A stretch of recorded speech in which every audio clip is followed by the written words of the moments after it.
सर्व लहानू भक्तांना सप्रेम जयगुरु। आज श्री संत लहानूजी महाराज संस्थानद्वारा संचालित लहानू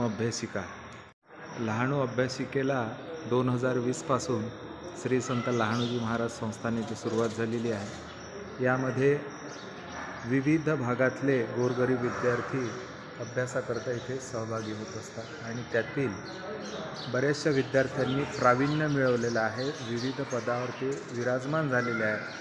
तर आज संस्थांमध्ये त्यांचा एक सत्कार समारंभ आयोजित केलेला आहे।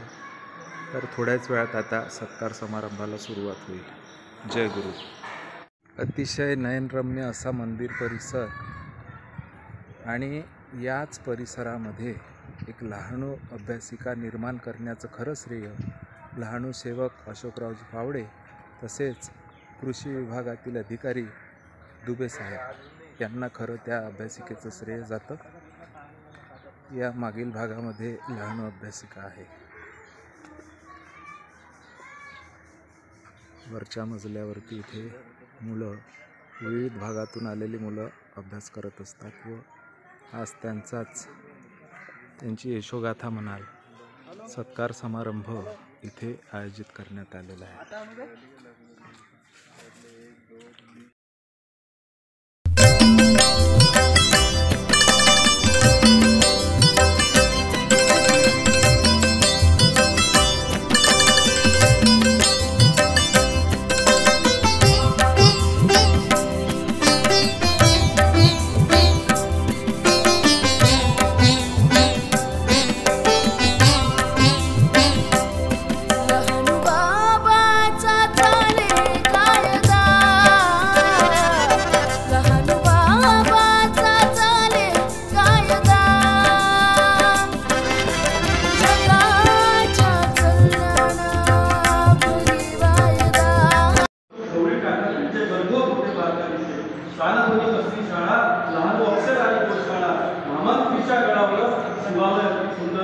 सिद्ध योगी श्रेष्ठ दयाचा अधिकार केली सेवा नित्य निष्काम झाड लोटाली अन्य काम नागे लोकांच्या सगळ्या सभेत निघून गेले सहभागी तीर्थाटन केले भोवनी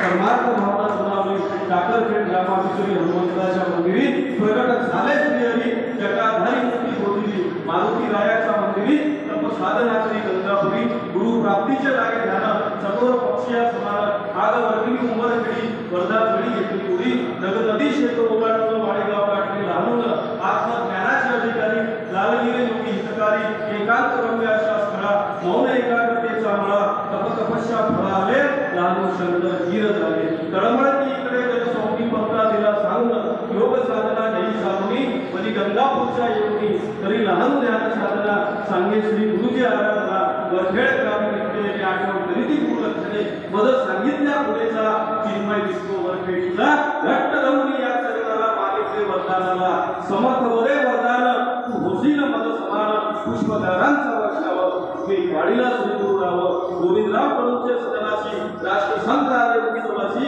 नाम समाधी मायबाईची जन्मजन्मीच्या पुण्याईची विनंतशे गोविंदराव चला चला हो सत्पुरू राहावं अशा प्रकारे या राष्ट्रसंतांच्या विचारातून आणि श्री समर्थ लहानूजी महाराजांच्या या पावन भूमीमध्ये आपण पुण्यावी सत्कार करतो आहे कुणाचा आपल्याच लेकरांचा आम्ही कौतुक कुणाचं करतो आहोत ज्या अभ्यासिकेमध्ये वेगवेगळ्या गावावरून अतिशय सामान्य कुटुंबातून आलेले जे मुलं आहेत त्यांनी यश प्राप्त केलं भविष्यामध्ये त्यांचं जीवन अतिशय आनंदमय होणार आहे। आपल्या मागच्या जर 10-20 वर्षाच्या आधीचा जर काळ बघितला तर स्पर्धा परीक्षेमध्ये आपल्या विदर्भातील नगण्य विद्यार्थी त्यामध्ये उत्तीर्ण झालेले दिसत होते। साधारण अमरावतीचे तर 1-2 राहत होते, समजा 100 जर विद्यार्थ्यांची एखादी बॅच असेल तर अमरावतीचे 2-4, नागपूरचे 5-6, बस या पलीकडे 2% बाकी इतर विदर्भातले असं खूप झालं तर 10 ते 15% विद्यार्थी आपल्या विदर्भातले सिलेक्ट होत होते। मध्यंतरीच्या काळामध्ये थोडाफार बदल होत गेला।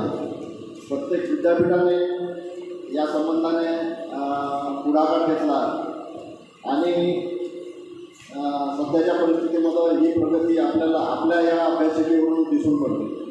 आपल्या अभ्यासिकेच्या बाबतीत जर सांगायचं झालं तर कोरोना पिरियडमध्ये जेव्हा सगळीकडे शिक्षुकाळ काढत होता तेव्हा सांगळे साहेब आपल्या आर्मीला उपविभागीय कृषी अधिकारी असताना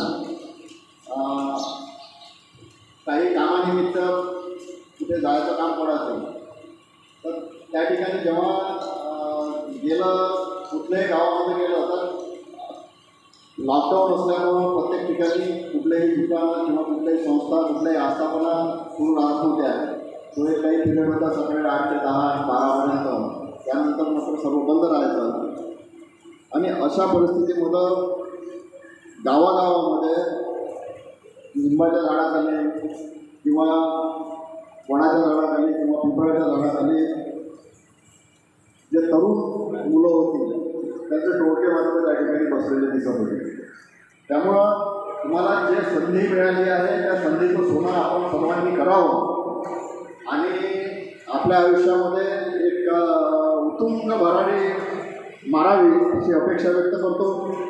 आता वेळ भरपूर झालेला आहे त्यामुळे खूप काही बोलत नाही. या ठिकाणी थांबतो. आपण आला उपस्थित झाला याबद्दल आपले सुद्धा सर्वांचे आभार मानतो. या ठिकाणी थांबतो. धन्यवाद. सर्वप्रथम मी सुद्धा एका छोट्याशा गावात आहे. हातकुली तालुक्यामध्ये माझं गाव आहे कवठा पहाडे म्हणून. 1200-1500 लोकसंख्या आता मोठी 2,500 लोकसंख्या झाली असणाऱ्या गावची. अमरावतीपासून 10 किलोमीटरवरती गाव आहे. तिथं 10-12 एकर शेती आहे. शिक्षण जरी अमरावतीत झालं असतं पण राहायला कधी गावातून आठवण करत होतं की नातेवाईकाच्या घरी राहत होतो. 10वीपर्यंत तसं शिक्षण केलं. 11वी-12वी परिस्थिती नसल्यामुळं कृषी डिप्लोमा रुरलमध्ये त्या ठिकाणी ॲडमिशन घेतली. 11वी-12वी ॲडमिशन त्याचा डिप्लोमा केला. त्यानंतर आमची मित्र रवींद्रजी आणि सोबत BSc केली. BSc केल्या परिस्थिती जेमतेमच होती. काम करणं गरजेचं होतं आणि लगेच एका कीटकनाशकाच्या कंपनीमध्ये फील्ड असिस्टंट म्हणून इंटरव्ह्यू लागला. सुदैवाने इंटरव्ह्यू एवढा चांगला झाला की इंटरव्ह्यू जरी फील्ड असिस्टंटचा दिला पण त्याच वेळेस मला त्यांनी मार्केटिंग ऑफिसर म्हणून अपॉइंटमेंट दिली आणि माझा पगाराचा प्रवास हा सुरू झाला. म्हणजे आयुष्याचा दुसरा फेज माझा त्या ठिकाणी सुरू झाला. डॉक्टर बाबासाहेब आंबेडकरांनी आपल्याला वाचनाचे महत्त्व पटवून दिले आहे. ते म्हणतात वाचाल तर वाचाल. काय असतं आपला ऋणानुबंध असतो. काय जुनं नातं असतं कुठल्या जन्माचं कुठल्या काय याचा आपल्याला हिशोब सांगता येत नाही. परंतु मी जेव्हा माझ्या आयुष्याचं ॲनालिसिस करतो मला आठवतं की मी कुठल्याही मंदिरात म्हणजे नास्तिक आहे म्हणून असं नाही पण काही ठिकाणी जाण्याचा योग येत नाही. मला कुठल्याही मंदिरात जाण्याचा कधी योग आलेला नाही. मी कधी स्वतःच्या इच्छेनं म्हणजे ईश्वराच्या चरणी आपण जातो ते आपल्या इच्छेने जात नाही अशी माझी धारणा आहे. आपल्याला ईश्वर बोलवतो आणि मला काही कुठं जाण्याचा योग आला नाही. परंतु मी ज्यावेळेस आर्मीला 5.25 वर्ष काढले दारोजी महाराज यांच्या मंदिरात टाकेटखेडला येण्याचा दुबे साहेबासोबत आणि इतर एवढ्या वेळेस आलो असेल की माझ्या आयुष्यात कुठल्याही मंदिरात इतक्या वेळ गेलो नाही. तर आणखीनच बार मला इथे येण्याचा योग काय येतो हे मला समजत नाही. प्रत्येक वेळी मी विचार करतो आता इथून परत जाताना की आता फार काही लवकर योग येणार नाही. परंतु असा काही योग येतो की परत मला इथे यावंच लागतं. जसं मला दुबे साहेबांनी फोन केला आणि मला इथं यावं लागलं. म्हटलं या अभ्यासिका आहे या अभ्यासिकेच्या इतिहासाचे आम्ही साक्षीदार आहोत. दुबे सर आहेत सर आहेत अशोक काका आहेत. टीमचा लीडर नाही बघितला आम्ही. कदाचित हा विचार त्यावेळेस मांडू शकलो नसतो. कदाचित त्यावर विचार होऊ शकला नसता तर ही पोरं भरकटली असती. कारण माणूस म्हणण्यापेक्षा त्याला घडवणारे जे असतात जन्म देणाऱ्यापेक्षा संगोपन करणारा सर्वश्रेष्ठ असतो हे मी सांगत नाही. हे साधू संतांचं तत्वज्ञान सांगते आणि तत्वज्ञान बोलते. आणि म्हणून ही जी सोन्यासारखी मुलं आहेत ही सोन्यासारखी मुलं आपल्या देशाचं या मातीचं भवितव्य आहेत.